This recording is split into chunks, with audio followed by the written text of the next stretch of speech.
Question 9. Events A and B are such that the probability of A given B is 0.45, the probability of A intersection B is 0.18, and the probability of B given A is 0.72. We have to find the values of the probability of A and the probability of B. So we write the formula out for A given B, and that is the probability of A and B, or A intersection B, divided by the probability of B. So the probability of B, if we rewrite it, is the probability of A intersection B divided by the probability of A given B. A and B is 0.18 and A given B is 0.45. Put that in your calculator, 18 over 45 or 0.4.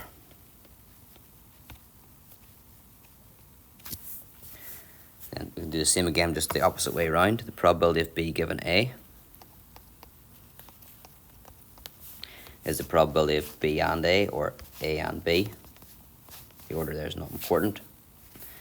Divided by the probability of A.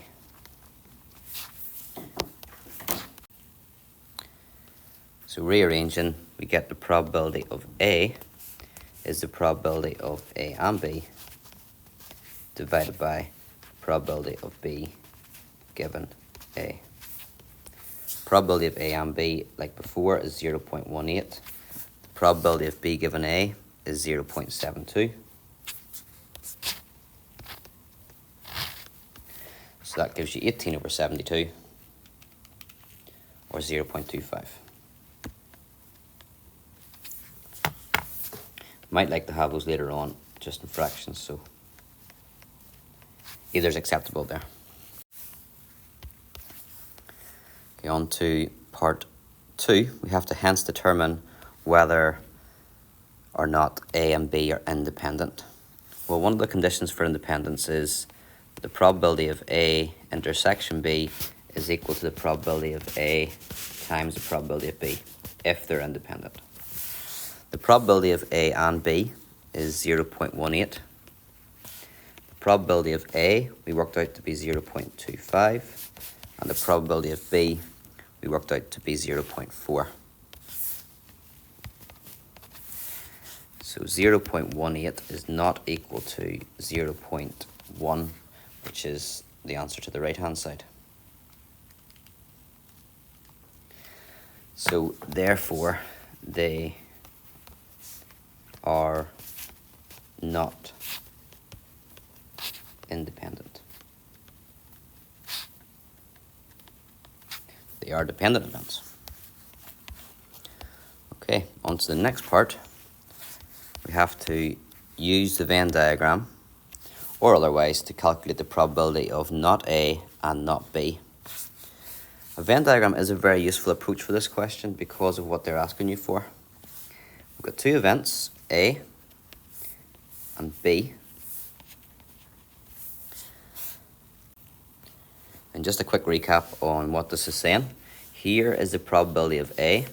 So the whole thing is actually 0.25, but we can't put that on because it's made up of two parts. The probability of B is 0.4. Again, that's two parts and I don't know how that's distributed. But overall, that bit in the middle, if I just shade that bit in here,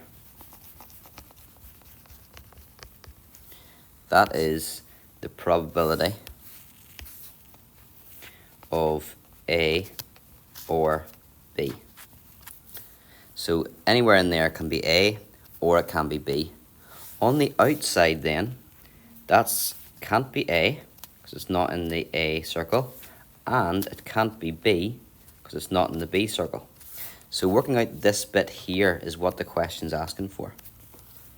So I'd actually like to just work out what's the union, and then I know that the union plus this here statement, not A and not B, should equal 1. So I'm going to find the probability of A union B. You could do it using the Venn diagram a little bit more, but I'm just going to go with this. Probability of A plus the probability of B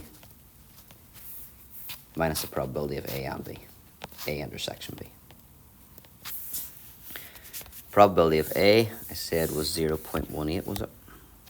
0.25. Probability of B is 0.18. No, it's not, 0.4, sorry. Probability of A and B is 0.18.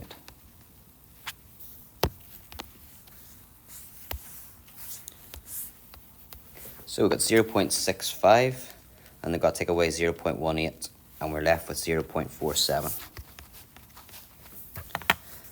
And that tells us then, therefore, probability of not A and not B is 1 minus 0.47, which is 0.53. Okay, so drawing the Venn diagram helps us remember that not A and not B is the complement of A union B. So just work out A union B and then do 1 minus.